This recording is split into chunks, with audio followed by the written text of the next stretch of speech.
एक समय की बात है। एक छोटे से गांव में जो भरे हुए पहाड़ियों और चमकती हुई नदी के बीच बसा था, वहां एक छोटी सी लड़की अर्या रहती थी। अर्या को एक जादुई खबर थी। वह प्रकृति की उसे ही सुन सकती थी और पशुओं से बातचीत कर सकती थी। उसकी आंखें हर बार आश्चर्य से चमक उठती थीं जब वह अपने आसपास के जादुई दुनिया की खोज करती थी। एक दिन जब वह जादुई जंगल में खो रही थी, अर्या ने एक आहाती बच्चा अदम्य घास के झाड़ी में फंसे हुए पाया। उस बच्चे की सुनहरी सींग धूप में चमक रही थी और उसकी आंखें सहायता की मांग कर रही थीं।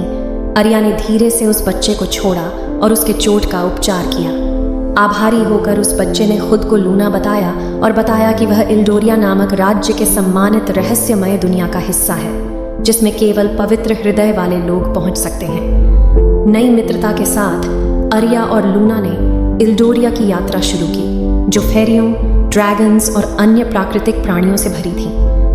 लेकिन उन्हें नहीं पता था कि एक शांत भूतपूर्व कथावाचक सेराफीना इल्डोरिया को अपने अंधेरे के ग्रहण करने की योजना बना रही थी, जिसमें उसका माध्यम मून क्रिस्टल था, जो इल्डोरिया के सभी जादुई प्राणियों को नियंत्रित करने का कुंजी था।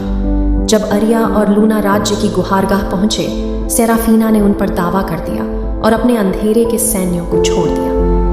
अर्या का साहस और लूना की वफादारी महत्वपूर्ण साबित होती है, लेकिन वे बड़ी संख्या में अवरोधित थे और पराजित होने के कगार पर थे। एक महत्वपूर्ण पल में अर्या ने अपनी जादुई खबर के गहराइयों को छूते हुए अपने विशालकाय रोगों से कनेक्ट किया और प्रकृति की ऊर्जा को अपनाया। एक चमकदार प्रकाश के साथ उसने सेराफीना के अंधेरे को भगाया और राज्य को उसकी क्रूरता से बचाया।